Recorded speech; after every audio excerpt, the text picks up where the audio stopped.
He failed, not once, not twice, 10 times.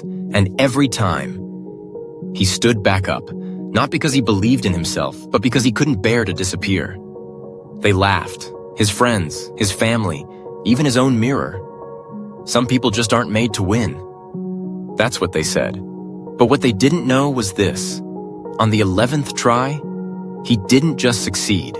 He created something no one could erase. But to understand that, you need to know who he was before the legacy. His name was Elias, not a prodigy, not a genius, just a man with a quiet fire inside him. From a young age, he was the average kid, not top of the class, not class clown, just in between. But Elias had something most didn't. He noticed things. The way a broken chair wobbled differently. The way people smiled when you remembered their name. The way failure made others stop, but made him curious. He didn't dream of becoming rich. He dreamed of building something that would outlive him. So he tried. First business, failed. Second, worse. Third, didn't even launch. By the age of 30, he had more rejection letters than birthday candles. Banks said no. Investors said, "You're too quiet." Friends said, "Get a real job." His mother stopped asking what he was working on. His father stopped looking him in the eye. But Elias kept going. Not because he believed he'd win, but because he didn't know how to give up. But the world doesn't reward effort. It rewards results. And Elias? He had none. The first time he failed, he blamed inexperience. The second time, bad luck. By the third, he started wondering if it was him. Failure number 4, a food truck idea. He sold his motorbike to buy equipment. It broke down in week 2. Lost everything. Failure number 5. Tried tutoring online. Built the whole website himself.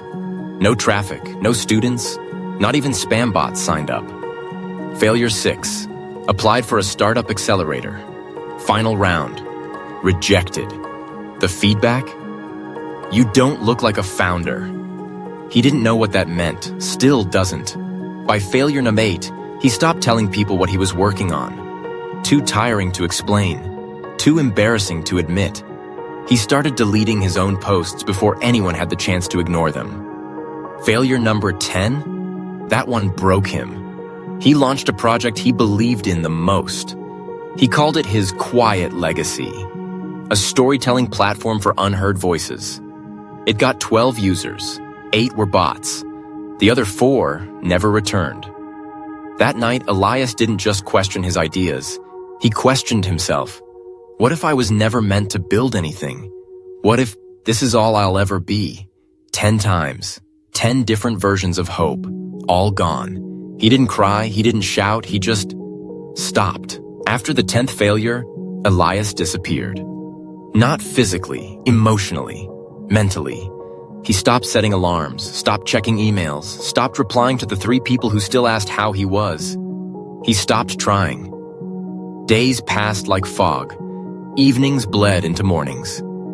He didn't touch his journal, didn't sketch any new ideas, didn't read the books he once swore would shape his life.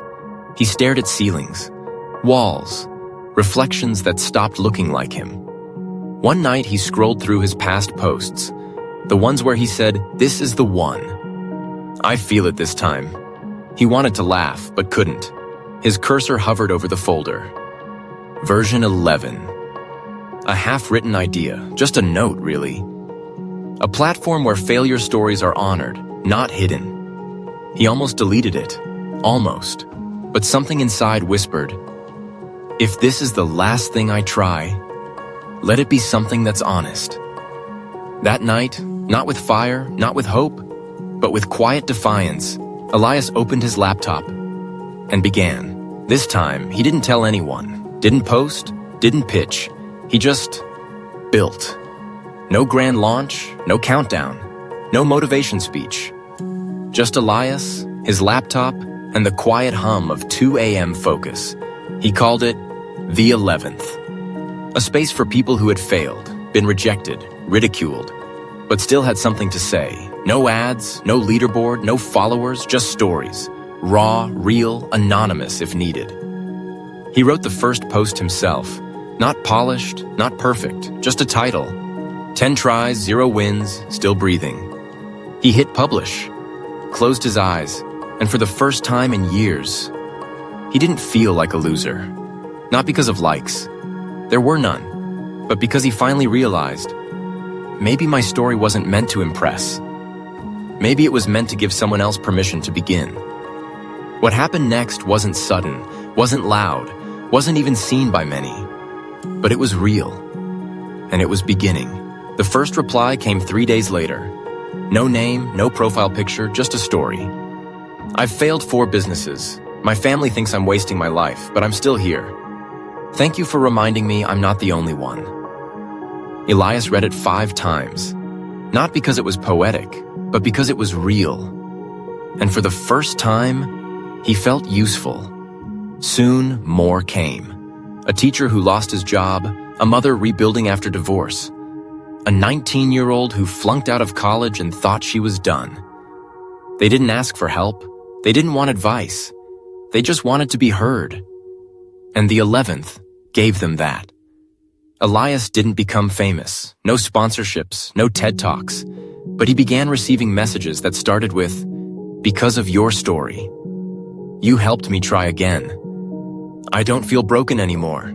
He printed every one, taped them to his wall, not to brag, but to remind himself, the legacy isn't what you build. It's what others begin because of you. By the time the 11th reached 1,000 stories, Elias still used a second-hand laptop, but the world was different because he didn't quit. Elias never expected recognition. But one day, he saw a post online, a young woman sharing her failure story with the hashtag the 11th. Try. He clicked the tag. Hundreds of posts, thousands of shares, and none of them mentioned him. Not directly, but that's what made it beautiful. His name wasn't famous, but his idea had a life of its own. University workshops began using the 11th stories in class. Mental health forums adopted the failure journal concept. Even a teacher in Tokyo had her students write their own Try an 11 letters. Elias didn't ask for this, didn't push for it. It grew, because it mattered. One day, a handwritten envelope arrived. No return address. Inside, a note. "I was about to quit everything. Then I read your story. I started my 11th try yesterday." That was the day Elias finally cried, not from pain, but from peace. His 10th failures faded. But his 11th? That one still echoes. Elias never built a billion-dollar company, never gave a keynote, never went viral. But he built something else, a space where broken dreams could breathe again. And because of that, a part of him now lives in every person who dared to try again. He used to think legacy was what you left behind. Now he knew legacy is what you help others begin. So if you're watching this, ask yourself, what's something you gave up on after the first, second, maybe 10th try? Maybe it's time, not to chase glory, not to prove anyone wrong, but to simply whisper, "One more try just for me."